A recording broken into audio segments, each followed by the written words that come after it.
No nii, sõbrad, ma arvan, et aeg on nüüd rääkida sellest, mis juhtus minu autoga algusest kuni lõpuni. 4. veebruaril alustasin ma oma sõitu Tarifalt Sevilla suunas. Paarsada kilomeetrit oli minna, kui ühel hetkel läks mu auto katki. Ma ei saanud aru, mis nagu juhtus, aga selgus hiljem, et tagasilt läks katki ja tänu sellele hakkas auto siis vibreerima ja kiskuma vasakule. Võtsin kohe ette esimese linna, milleks oli Conil de la Fronte ja keerasin sinna sisse. Tee ääres kohe oli mingisugune kõrts või baar, kus kohalikud vanamehed ajasid oma asja. Siuksed vanaisa tüüpi vanamehed, kes tõesti ei kõnelenud keelt. Kasutasin jälle Google Translate'i, ütlesin, et mehaanik, näitasid mulle suuna kätte, et sealt tegelikult ei olnud üldse kaugele minna. Ütles, et seal, kus paistab Michelini logo, et selle juures on neid terve rida.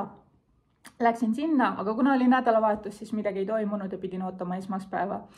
Ja nii ma sõitsin paar kilomeetrit veel edasi randa, jätsin oma auto sinna ja nautisin siis rannaelu, et 4.–5.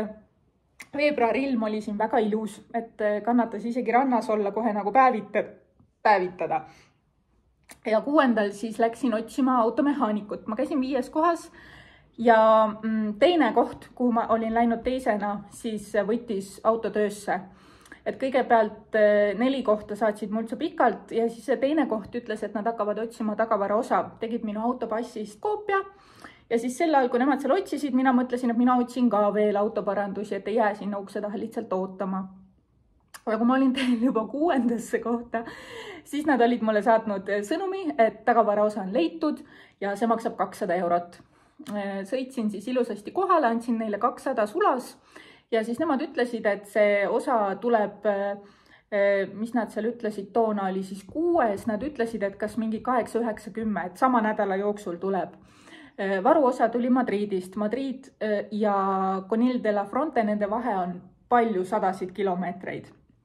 Nii et transport ja terve tagasild kokku maksis 200 eurot. Minu meelest see on hästi saadud.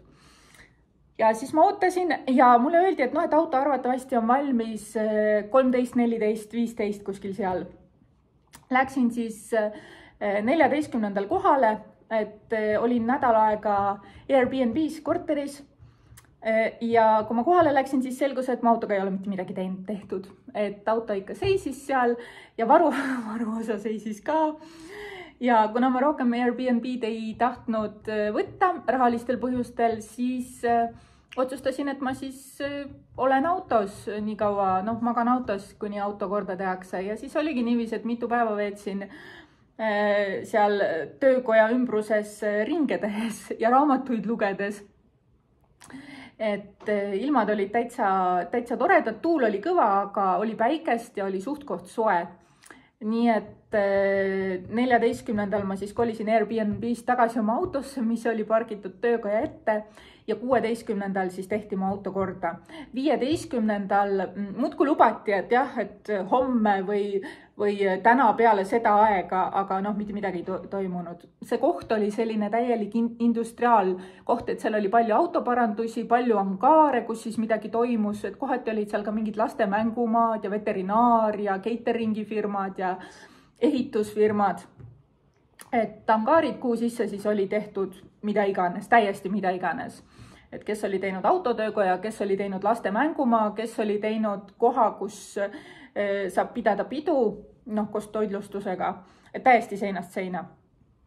Ja siis ma seal ootasin ja käisin neile ajudele, et ikka päevas vaatasin sinna töökotta ka sisse, ütlesin, et kuna saab. Ja siis 15. nad tõstsid mu auto üles.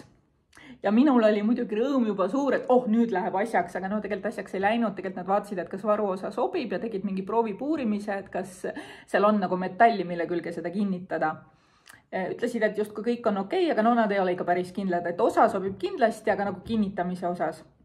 Ja 16. nad siis lõpuks tegid auto valmis ja siis sain õhtul 6 ajal ta kätte ja siis sõitsin tuttavale inimesele külla.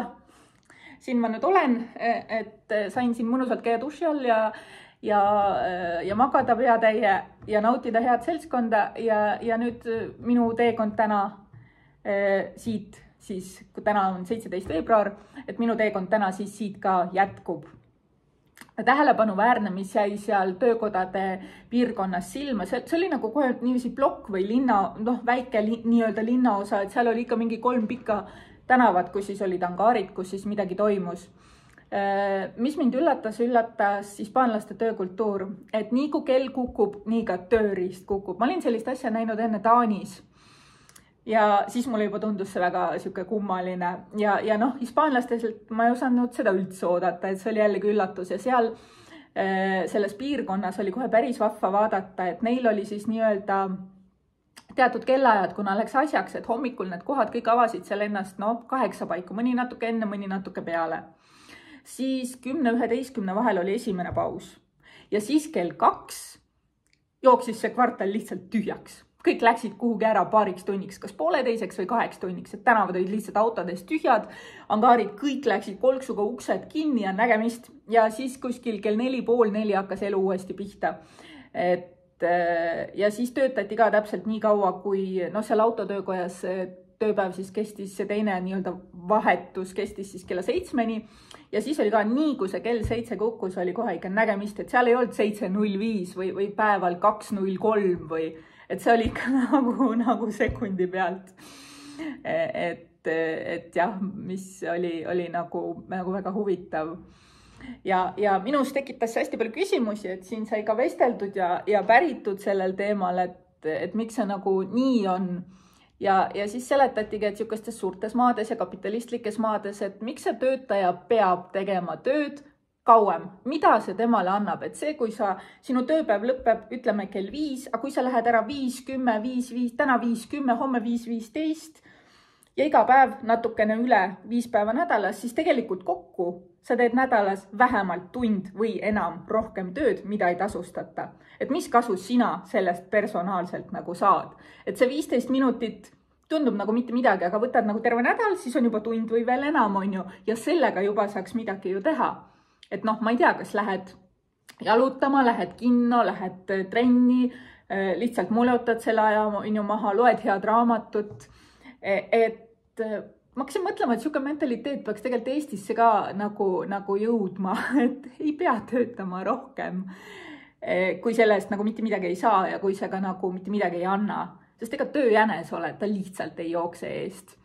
Aga nüüd on nii, et minu auto on korras ja algab minu kodutee.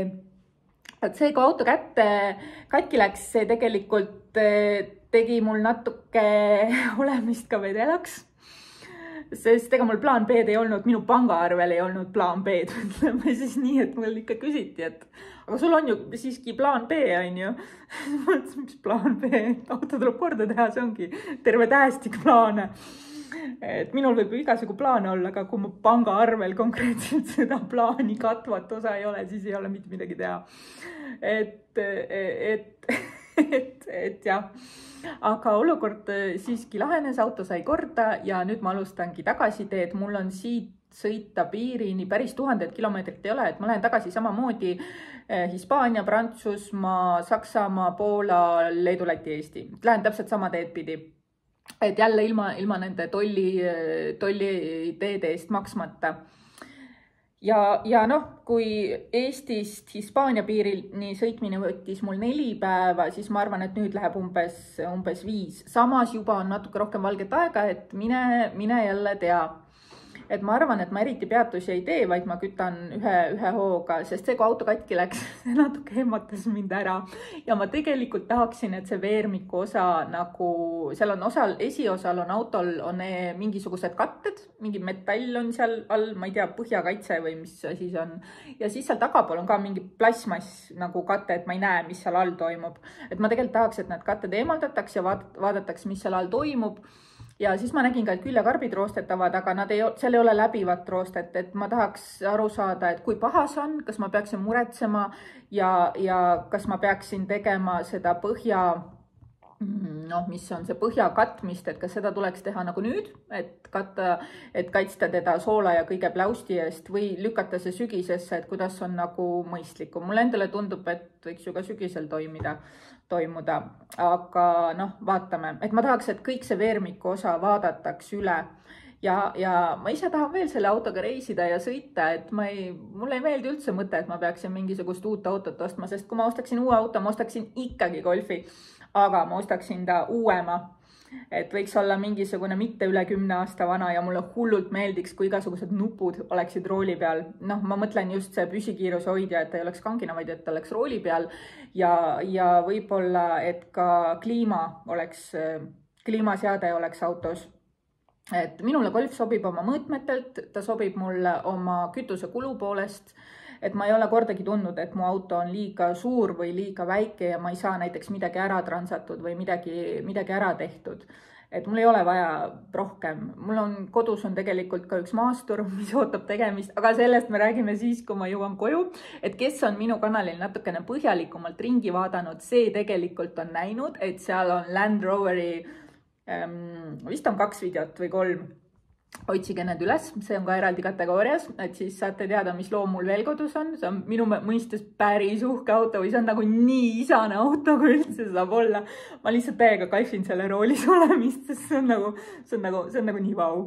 Et ma täiega ei ole mingisugune auto, jah, ma ei hakka seda sõna nüüd ütlema, aga olla siukse maasturi roolis, mis on päriselt maastiku võimekas, tal on veel alga siuksed mingid mudarehvid või mis iganes.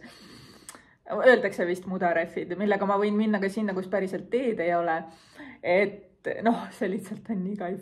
See on täiesti nagu et ma maksad ennast lolliks selle kütuse eest, aga sõites on lihtsalt nii mõnus. Aga samas see ei ole ka auto, millega minna iga päev, ma ei tea, poodi piima järgi või ma ei tea, mingit siukest lühikest sõitu tegema. Et minu jaoks ta ongi nagu siuke, ma ei tea, hobi, metsa, matkaauto ja ma tahan teda selle jaoks ka nagu veel kohandada, ehitada ja seal on veel terve rida remonti teha. Et palju põnevat on veel tegelikult ees. Aga ma tahtsin jällegi tänada kõiki, kes on tulnud siia ja neid videosid on vaadanud algusest peale ja on mulle kaasa elanud, on mulle personaalselt kirjutanud, on mulle head soovinud, on mulle pakkunud reaalset abi, et see mulle ikka nagu hullult läheb korda see, et terve rida inimesi, keda ma absoluutselt ei tunne, keda ma absoluutselt ei tea, keda ma ei ole mitte kunagi näinud, on mulle kirjutanud ja pakkunud nii öömaja, autot, raha, kui noh, et nagu, et kui sa oled seal omadega urruaugus, siis me tõmbame su sealt välja, et ära muretse. Ja see on nagu, noh, see on lihtsalt nii liigutav, et tõesti suur tänu, et ma olen saanud siin oma jõududega hakkama, et ei ole läinud vaja hetkel veel lisaraha või autot, aga lihtsalt see tunne, et inimestele läheb nii palju korda. Ja nad on nõus nagu aitama täiesti võõrast inimest, et see on nii liigutav. Et üks asi on see, et me kõik teeme aeg-ajalt midagi head, et kindlasti me kõik oleme annetanud Ukrainale või teinud midagi nende heaks selle nüüd põhimõtteliselt aasta jooksul, siis no siin nibin-nabin päevad veel on, aga ma olen täiesti kindel, et absoluutselt iga eestlane on midagi teinud. Kes käib võrku punumas, kes annetas raha, kes andis oma know-how'd, kes remontis neid maastureid, mis sinna läksid, kes transas mingeid asju, kes andis kodust mingeid asju, kes kantseldas mingisuguseid Ukrainast tulnud loomasid, kes andis meditsiinilist abi, kes personaalselt võttis mõne ukrainlase enda tiiva alla, enda koju või aitas tal lihtsalt asju ajada ja ennast nii-öelda sellest neetud bürokraatia masinavärgist läbi ärada. Et ma olen täitsa kindel, et absoluutselt iga eestlane on midagigi teinud. Teine asi on see, et kui tulevad jõulud, siis ma olen ka täitsa kindel, et jälle kõik annetavad. Või kui sa jõulude aeg ei anneta, siis kindlasti lähed kuskile üritusele ja seal on need kingitud elu vähifondi inimesed ja noh, see on kuidagi nagu nii elementaarne, et annetad neile sellepärast, et me kunagi ei tea, kuna meie endiga võib midagi juhtuda, sest see on nagu, noh, see on nagu siuke tiksuv ajapomm, et täna on kõik hästi, aga mis on homme, seda me ei tea kahjuks. Ja ma arvan, et see ongi nagu see, mille peale tasub nagu võib-olla aeg-ajalt mõelda, et need inimesed, kes meie kõrval on ja kes meiega on, kes on täna sinuga, minuga, et me ei tea, kas nad on homme. Me ei tea isegi seda, kas nad on tunni aja pärast. Võib-olla ta läheb sõitma ja kuskilt tuleb teine auto, on ju, või ma ei tea, kukub või no mida iganes võib juhtuda, et hoidke neid lähedasi inimesi, kes teil on või kes teie tutvusringkonnas on, sest mulle endale tundub, et mida vanemaks me saame, seda kuidagi äkilisemalt hakkavad inimesed, 20-ndates me ei taju seda, et meil mingid inimesed väga kõrvalt ära kaoksid, on ju, aga siis, kui jõuad juba 40-ndates ja sealt veel edasi, ma kujutan, et need, kes on vanaemajalised, neil on nagu täiesti hull see olukord. Et inimesed lihtsalt lähevad. Täna ta sul on, homme teda enam ei ole.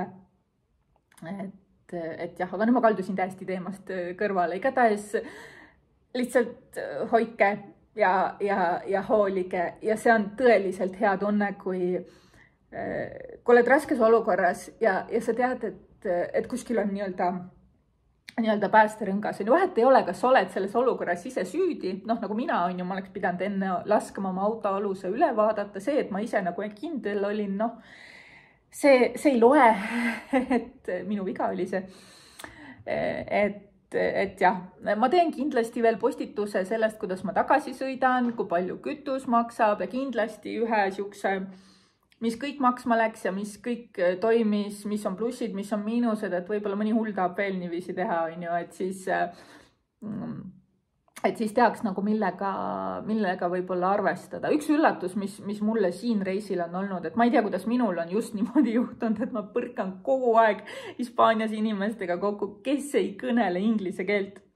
Ja ma olen püsti hädas, Google Translate on ju, et saame hakkama, kehakeel, Google Translate, aga ja tuleb lihtsalt jääda rõõmsaks ja rahulikuks ja olla tänulik, et kuidagi saab suheldud. Aga kuna ma tean, et ma tahan kindlasti tulla Hispaaniasse tagasi, siis mulle tundub, et nüüd on täiesti tagumine aeg hakata õppima hispaania keelt, sellepärast et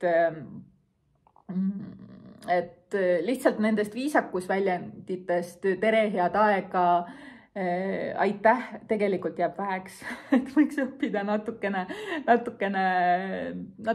rohkem. Ja ma tean, et ma kindlasti tahan tagasi tulla, veeta oma talvesid ka edaspidi siin, mitte lumehanges Eestis. Et vaatab, mis elu toob, aga igatahes see reis on olnud mulle väga-väga inspireeriv. Vaatamata sellele, et tegelikult see auto katkiminek võttis väga suure ampsu ära aega. Et raha nii väga palju ei läinudki, et varuosa koos tagavara või varuosa koos selle transpordiga oli 200 €, mis on minu meelest täiesti okei hind terve tagasilla eest. Ma ei tea, palju need jubinad muidu maksavad. Muidugi see ei olnud arvatavasti uus asi, see oli mingi kasutatud asi, aga võrreldes minu vanaga ta nägi ikka väga uus välja.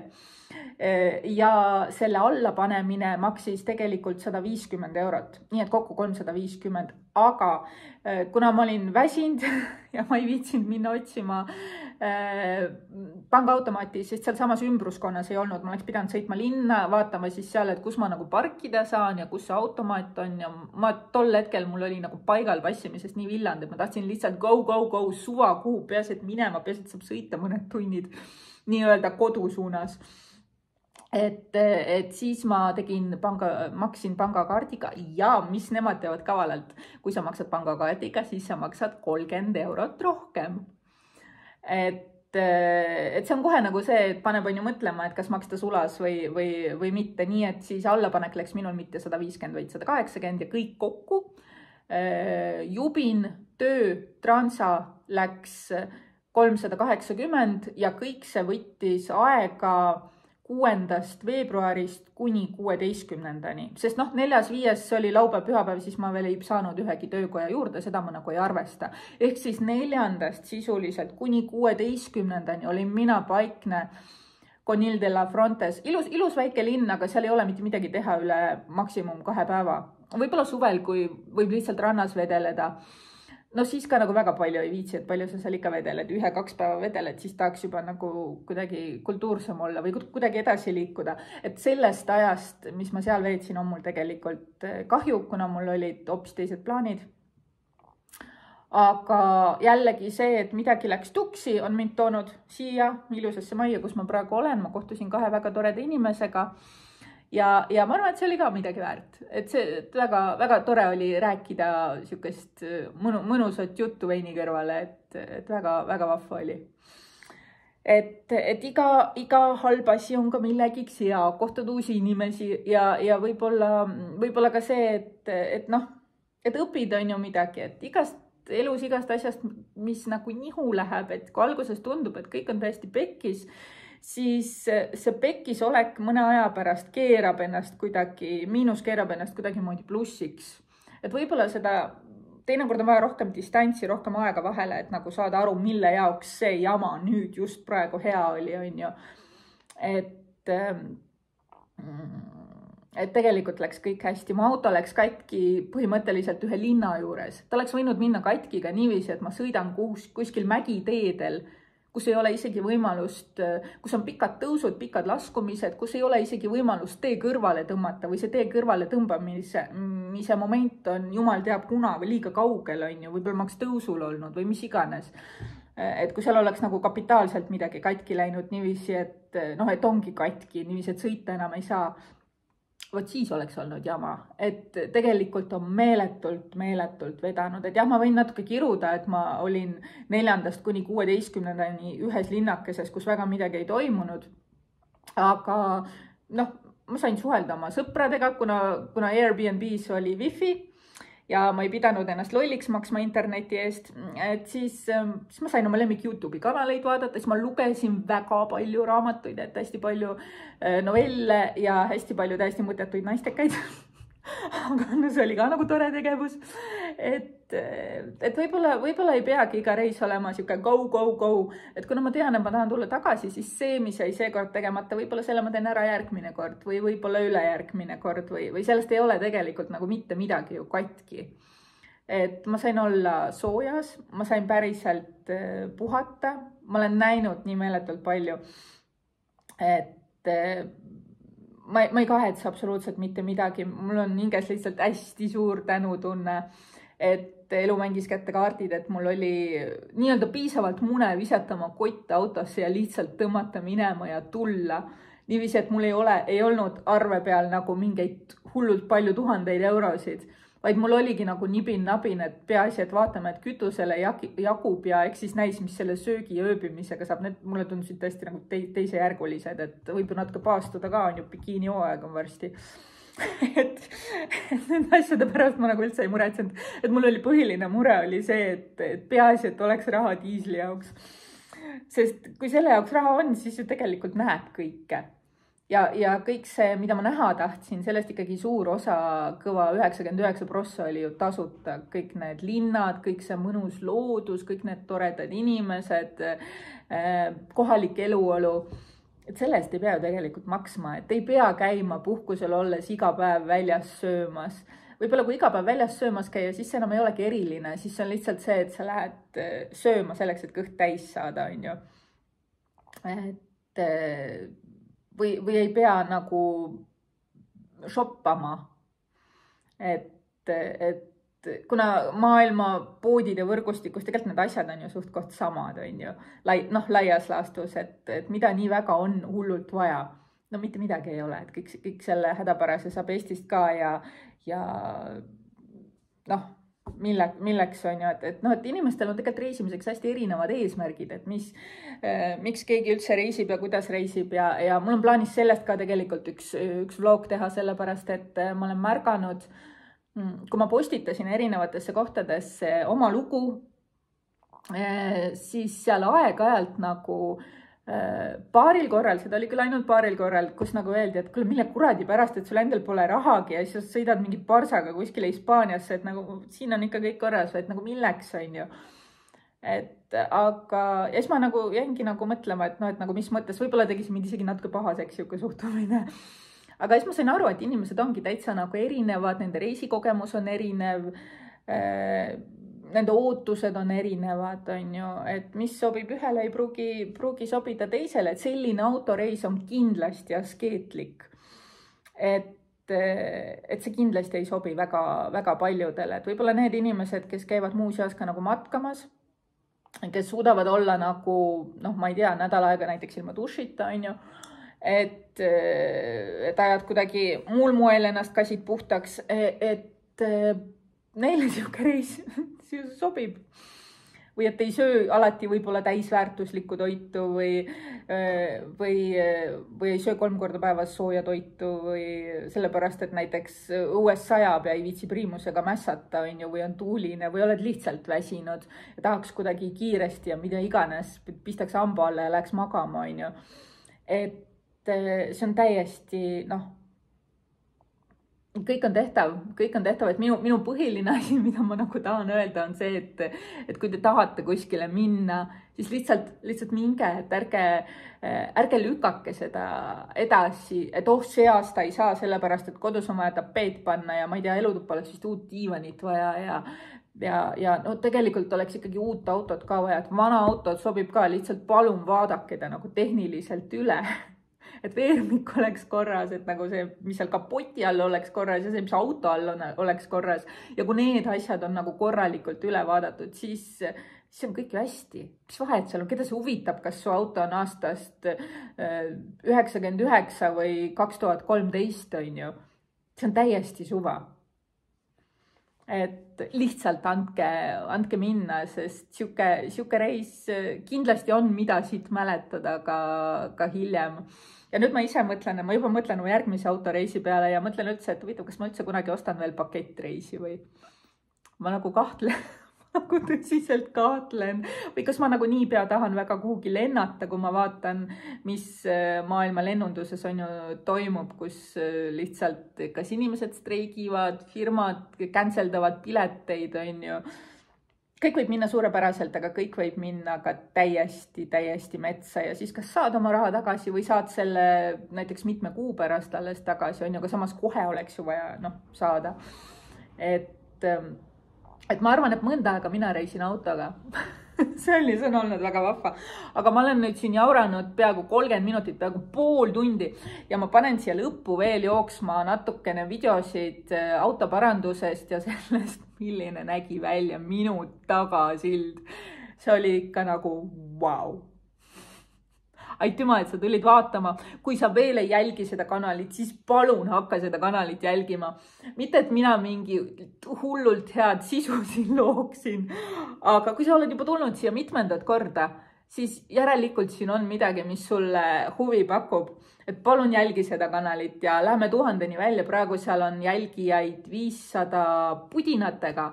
See tähendab, et üle poole juba sellest, mis vaja on tehtud, et lähme 1000-ni välja ja siis äkki ühel päeval saab siia tekitada ka tasulist reklaami. Praegu on mingi tasuta reklaam, näiteks, et ma saaks oma mobiili ja internetiarved ära makstud, kui ma reisin ja tahan teha videosid. Et rikkaks selle asjaga kindlasti ei saa, aga väike kommiraha oleks ju päris kena. Et olge mõnusad ja olgu teil hästi palju toredaid reise ja julgust lihtsalt minna ja olla, sest seda täiuslikku aega, mida me kõik ootame, seda ei tule. Tuleb mängida nende asjadega, mis sul seal liivakastis olemas on. Et ärge lükake elu edasi, et diivan võib oodata, aga reis ei saa oodata, sest lihtsalt ei saa. Aga tulles nüüd minu auto juurde, siis siin on näha see uus varuosa ja mõne aja pärast on näha ka see vana varuosa ja need on nagu öö ja päev. Siin on nüüd need töötamise ajad ilusasti. Siin on see tänav, nii-öelda kvartal, kus ma siis ööbisin ja minu auto. Ja siin on kohe see parandustöökoda. Seal oli oma 5, 6, 7 töötajad, hästi palju autosid, kogu aeg mingi möll käis. Midagi tuli, midagi läks, toodi varuosasid. See nüüd on minu auto koos vana tagasillaga.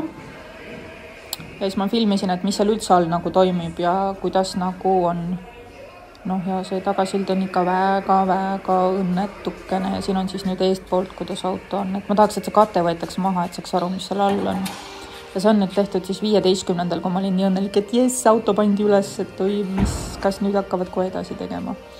Aga siin nad lihtsalt tšekivad olukorda ja siin on vana tagasild, no see on nagu sent surmale võlgu, et aitäh sellele inglile, kes mul seal üle peal istus või minu üle kusagilt vaatas. Et see on ikka väga-väga nutune. Noh, ja sõidad ringi, ei teagi endale, et siuke jama on kuskil autol, sest auto ülevaatusest oli möödas vähem kui aasta. Et see on läinud katastroofiliseks väga väikse aja jooksul ja siin siis on see tagasilt juba nagu külge pandud. Et on jäänud veel mingisugused ühendused ja.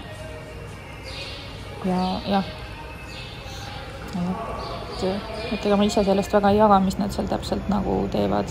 Wonderful. Ja siin on kõik on juba tehtud ja muuseas see vana mees, kes seal vaatas, tema ongi selle firma Bosch. Tema oli ka üks väheseid, kes seal inglise keelt rääkis ja Bosch tegi ka täiega tööd, et ei olnud üldse kuskil paberites kogu aeg, vaid kogu aeg ta mingi toimetas seal ringi. Ja seal nii parandatakse autosid kui ka värvitakse autosid. Ja nad vist teevad nagu absoluut kõike, et mehaanikat, elektroonikat, you name it, they do it. Siis mind hakkas huvitama, et kuidas minu küljekarbid on, need on ka nagu roostes, aga mulle tundus, et seal ei ole nagu läbivat roostet. Et eks näis, kui ma nüüd koju jõuan ja keegi asjatundja need üle vaatab, et kui pekkis asi on. Ja siis on see mingi plasmaskatte, mis on katki, aga ma arvan, et see on katki läinud mingite asjade tõstmisega. Et ei oska jälle midagi arvata. Ja siin on see, kuidas meie Tukriga raamatuid lugesime ja lihtsalt seal kõrval ootasime, et vahepeal ma käisin Grüünes kõrval ka ootamas.